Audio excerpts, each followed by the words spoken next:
নিজের সন্তানকে অন্য কাউকে দেওয়ার কথা চিন্তা করলেও অনেক সময় কিন্তু বুকটা ফেটে যায়। কিন্তু যারা নিজের সন্তানকে অন্যের কাছে দিয়ে দেন, তারা কি কারণে দেন, কোন পরিস্থিতিতে পড়ে দেন, সেটা আমি আমার এই জায়গায় না আসলে হয়তোবা বুঝতে পারতাম না। হ্যালো এভরিওয়ান, আসসালামু আলাইকুম। কেমন আছেন সবাই? আশা করছি আপনারা সবাই খুব ভালো আছেন, যে যেখানে আছেন সুস্থ আছেন, নিরাপদে আছেন। আলহামদুলিল্লাহ, আল্লাহ অশেষ রহমতে আপনাদের দোয়া এবং ভালোবাসায় আমিও বেশ ভালো আছি।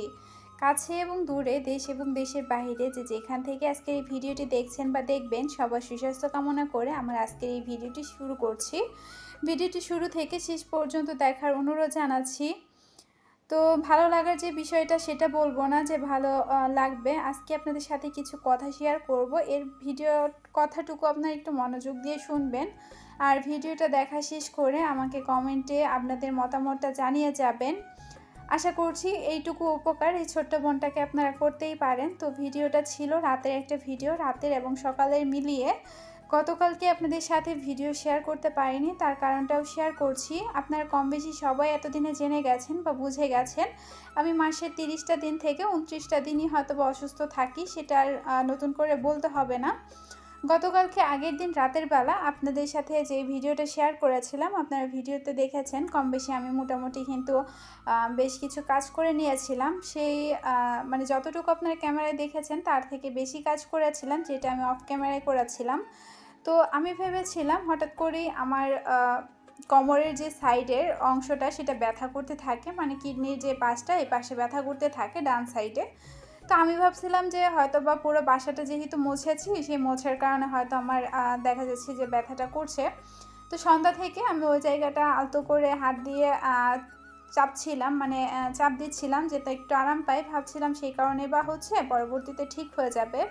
কিন্তু রাত যখন 11টা বাজে, সেই ব্যথাটা এত প্রকার তীব্র আকার ধারণ করে যেটা আপনাদেরকে বলে বোঝাতে পারবো না। ভাবছিলাম, মানে মনে হচ্ছিল যে আমি হয়তো বা মরে যাব, আমার এতটা বেশি কষ্ট হচ্ছিল। তবে সব কিছুর জন্য আলহামদুলিল্লাহ বেঁচে আছি, সেই জন্য আল্লাহর কাছে লাখ লাখ শুকরিয়া আদায় করছি। তো এদিকে হচ্ছে আপনারা ভিডিও রিলেটেড কোনো কথা হয়তো বা শেয়ার করতে পারবো না, দেখে বুঝে নেবেন। রাতে রান্নাবান্না করব, সেই জন্যই হচ্ছে সেই প্রিপারেশনটাই নিচ্ছিলাম। আর আমি কিন্তু এক পদের তরকারি রান্না করি, আপনারা তো সবাই জানেন। তো দুপুরে কিছুটা তরকারি ছিল, আর এখন হচ্ছে এই যে এটা হচ্ছে বাইং মাছ বলে আমাদের এইদিকে, কারোর দিকে কি বলে জানি না। তো সেটাই ভালোভাবে হচ্ছে আমি লবণ দিয়ে এবং গরম পানি দিয়ে ওয়াশ করে নিচ্ছি। এবার আসি, তো হঠাৎ করে যখন ব্যথাটা শুরু হয়, তো ব্যথাটা এক পাশ থেকে বাম পাশে চলে যায়, আবার বাম পাশ থেকে পুরো তলপেটে এবং পেট, সেই সাথে হচ্ছে বুকের নিচে সাডুনির যে অংশটা সেটা ব্যথা শুরু করে। তো হঠাৎ করে আবার সেই ব্যথাটা বুকের মধ্যে চলে গিয়ে মানে নিঃশ্বাস বন্ধ হয়ে যাওয়ার মতো একটা পরিস্থিতি। তো এমন একটা পরিস্থিতি ছিল, বাইরে ঝুম বৃষ্টি ছিল, সেই সাথে সব দোকানপাট বন্ধ হয়ে গিয়েছিলো, যেহেতু প্রায় 11:30টার উপরে বাজে। ওই সময় যে ডাক্তারের কাছে যাব সেই উপায়টাও ছিল না। তো হঠাৎ করে আমি যে ফার্মেসির ডাক্তারের কাছ থেকে ওষুধ আনি, সেই ফার্মেসির ডাক্তারকে ফোন দেই যে ভাই এরকম এরকম, আপনাদের ভাইয়া ফোন দেয়। তো বলে যে বাসায় কোনো ব্যথা ট্যাবলেট থাকলে খাওয়াই দেন, ঠিক হয়ে যাবে। তো যাই হোক, কিসের ব্যথা সেটা তো জানতাম না। আর আমার পরিবারের অবস্থা তো আপনারা বুঝেই গেছেন, এতদিন কোনো ব্যথা হলে সেই ব্যথার ট্যাবলেট খেয়ে ঘুমিয়ে থাকো, তার বেশি কিন্তু কোনো কিছু হবে না। তো যাই হোক, অনেক খুঁজে খাজে উনি শেষে কোনো ব্যথার ট্যাবলেটই বাসায় পায়নি। হঠাৎ করে আবার ওনাকে ফোন দেওয়া হয় যে বাসায় কোনো ব্যথার ট্যাবলেট নাই। তো তখন উনি একটা ট্যাবলেটের নাম বললো, আর বাসায় যেহেতু সবসময় ওষুধ মানে আনাই থাকে, তো আমরা তো আসলে জানি না কোন ট্যাবলেটটা ব্যথার কাজ করে বা কোনটা।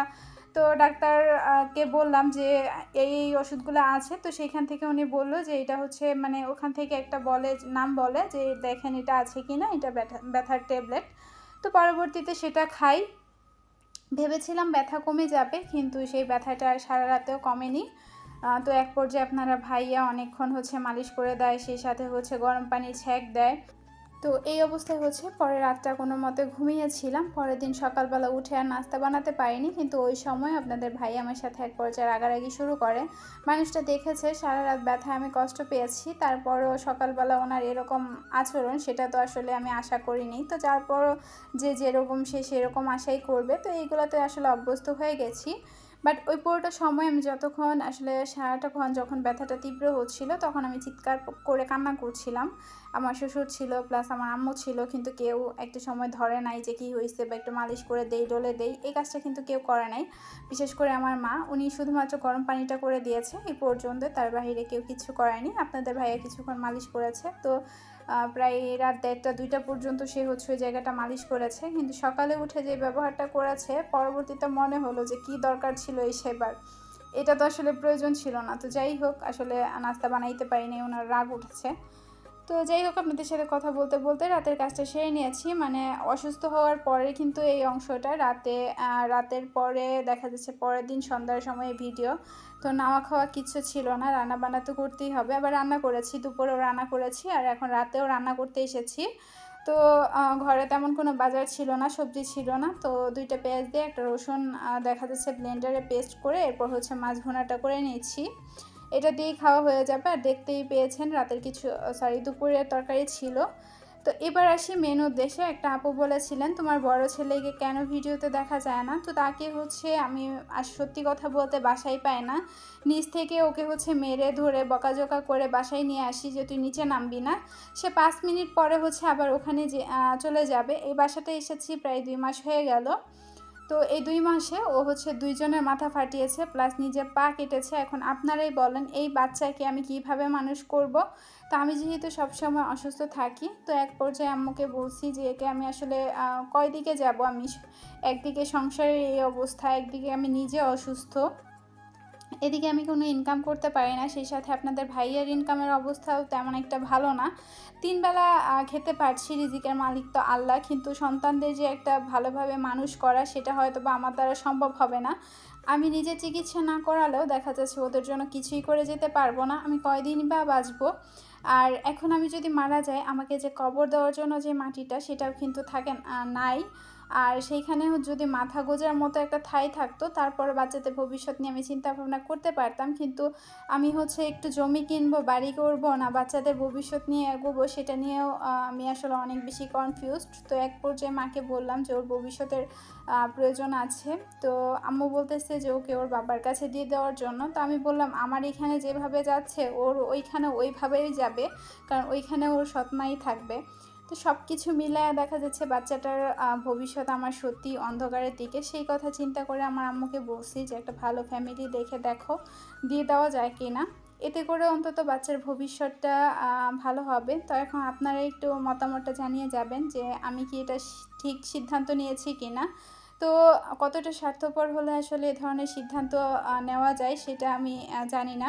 হয়তো এবার অনেকেই আপনারা বলবেন যে বাচ্চাকে মানুষ করতে পারবেন না, তাহলে জন্ম দিয়েছেন কেন। তো সন্তান আল্লাহর দান, ওনার কাছ থেকেই আসে। তো যাই হোক, আপনাদের মতামতটা একটু জানিয়ে যাবেন যে আমার কী করা উচিত। এদিকে হচ্ছে এই ভিডিওটুকু হচ্ছে সকালবেলা। তো সকালবেলা নাস্তা তো আর বানাইনি, তো দেরি করে একটু বানাচ্ছিলাম।